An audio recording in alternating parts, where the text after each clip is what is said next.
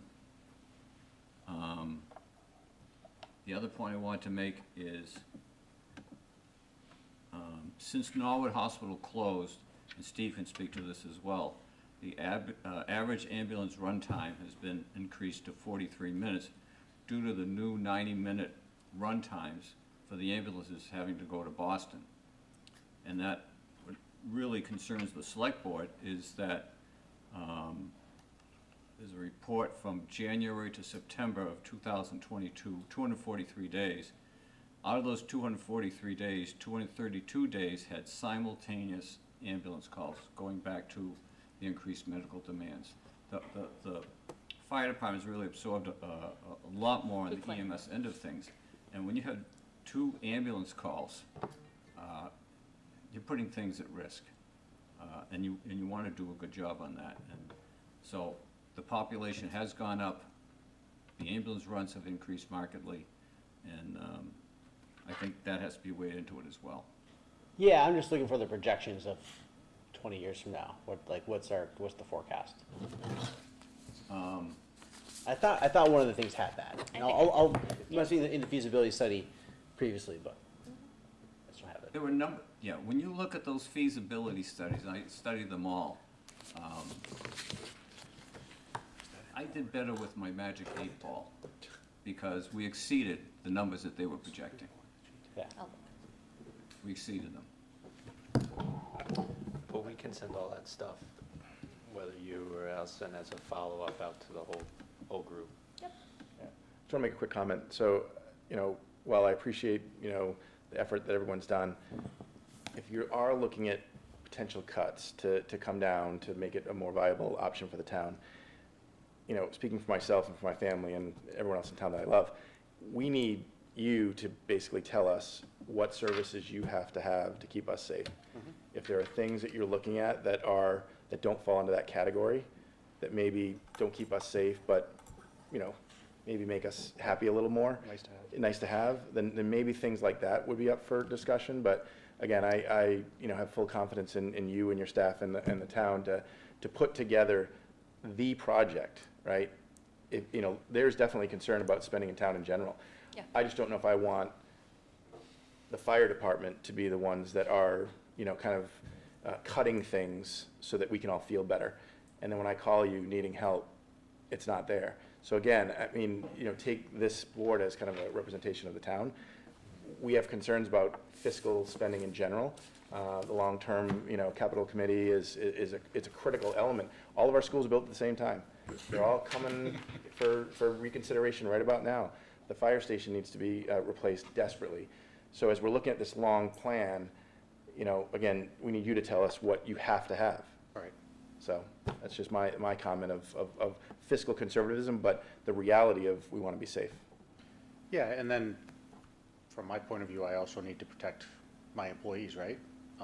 And that's an unhealthy building. 100%. And a big portion of what we're asking for is for that as well. So I can do that, absolutely. Awesome. Any other questions? I know you've been shy. This is a great first step. I think it's a great meeting, great discussion. Like we probably had a lot of the conversation that the town is thinking. Not easy questions and answers, but I think we have to go into this with open eyes and then embrace the outcome that you show us. And be transparent as early on as 100%. possible, right? Sure. If we save this conversation for 6 months, then it's for sure there's nothing we could do to change the potential outcome or the plans or the price tag. So, we could have all sat here and said, it's just like a beautiful station.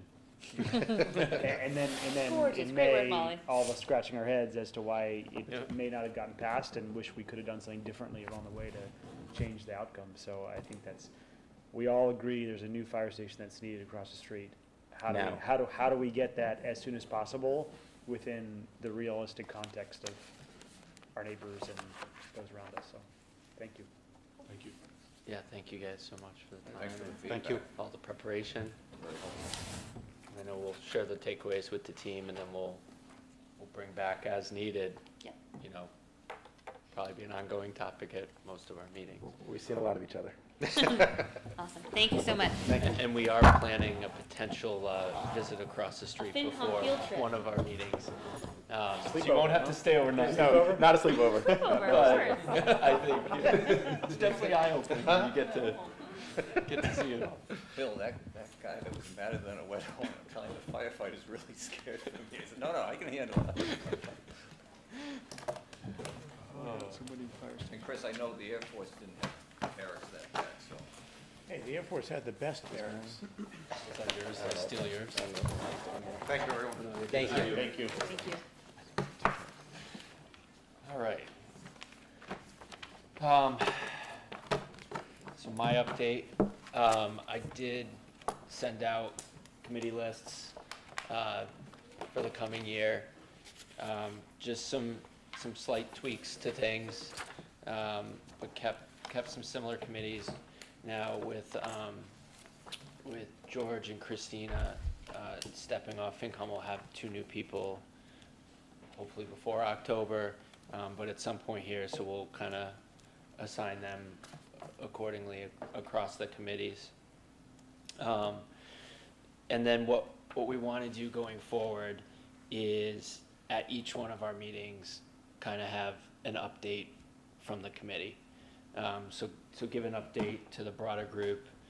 I think we'll all be updated on public safety a lot, but Alex, you and your group, somebody pay attention to what's going on, any updates, bring it to us, and it might be a 1-minute update at a meeting, it might be a 2-minute, but that way we're all kind of getting the same high-level information. It's getting captured in the minutes, so we can kind of go back and reference it. Same thing, municipal planning, education, Seth from a capital perspective, just so we'll have that on each agenda. There might be a small update, it might be a longer update. If you need a slide or anything, just send it to Allison. And then you can kind of share the wealth and listening to some of the meetings depending on your committee. And then our goal is we think ahead to the spring and all the warrant articles. The goal is to try to assign the warrant articles as early as we can, so going into our discussion which ones you have. Align them a bit with the committees you're on, right? So George, your group, depending on the number and what shakes out, might take a good chunk of the planning ones because you'll be closer to it. And the other thing is the meetings that take place, what we're looking to do in working with Molly, Chris, and Stephanie, and then the broader heads of the departments, is to set up like a 2-week span where we can kind of schedule the meetings with them. And they give blocks of time to us that we can work with to schedule so that we can kind of streamline it a bit for them and for us to manage that process. Obviously, with the moving of town meeting potential, that could alter some stuff, but the bulk of our articles outside of the fire station will still fall with that end of March timeline, and we'll have a little time to write articles and stuff before the book is done. Also, just going forward from me, we're going to work to get the agendas out the week before. We are working, I don't know if by next meeting, but we're working to set up like a OneDrive. That's what the town uses, where we house the materials, so that if there's an update, we can tell you and you can just go out and grab it or look at it. The other thing is Mike's working to try to get, once we get that set up, the historical meetings maybe from last year, some of that material up there as well. So that way you can easily go reference the material, know where it is. If we send out an agenda and say, hey, we're still waiting for this one thing, the note from Allison will be, hey, that's up there, you can go grab it, type of thing. Should make it a little easier and hopefully give you a sense of the agendas, well before the meetings. Certainly let Mike and I know if there's any agenda topics you want to cover. We sent out the kind of meeting plan for the whole year and kind of roughly what topics we might want to cover, knowing that could adjust a bit. And then I think the only other thing is we're looking at either October or November, trying to pilot doing a hybrid meeting and see how that works. So folks that want to come in person could come in person, and then folks need to be remote, they can be remote. You know, and the public could either be in person, or if they're remote, ask questions through the chat. So I don't know if we'll have it up for October. We want to give that a shot, see how it goes. But we will be in person for those meetings in the spring around the votes and stuff, but trying to provide some flexibility for folks, you know, especially during the winter months when it's somewhat quieter. I think that's it for my update. Anything else? Quick question for you. Those all sound like terrific changes, so I appreciate that. And once Allison sort of gets acclimated and situated, maybe we can get the meetings on the calendar? Yes, we The can whole- send the out whole meeting, season? yes. Yeah. We can work on sending out meeting invites to everyone. Yep. Terrific, thank you. And as somebody who has real trouble Understatement. syncing my personal calendar with my work calendar and having that show up for me to show up to meetings, we would just want to make sure that the invites that are sent out to the calendars that you live by are the ones that Allison uses, because I have failed miserably in the last couple of months on that. So that you get AOL mail. Yeah, It's only 2 strikes. It's just 2 strikes. I still got one left. So yeah, we could do that too, knowing we might have a little change in the spring, but, Yeah. that's it. Cool. Any new business from anyone?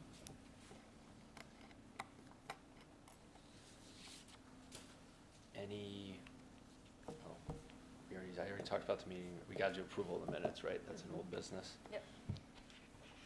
Move to adjourn, is that? No, we have to, Meeting yeah, minutes. meeting minutes. Yeah. Approval. So we have to approve the June 11th of 24 meeting minutes. Motion to approve. Second? So we have to Yeah, do to keep track of that. a roll call. Even though everybody's here, we can't do that? Oh, actually, no, I'm sorry, we don't, yeah, show of hands. That's right, good point. So all in favor? Aye. Aye.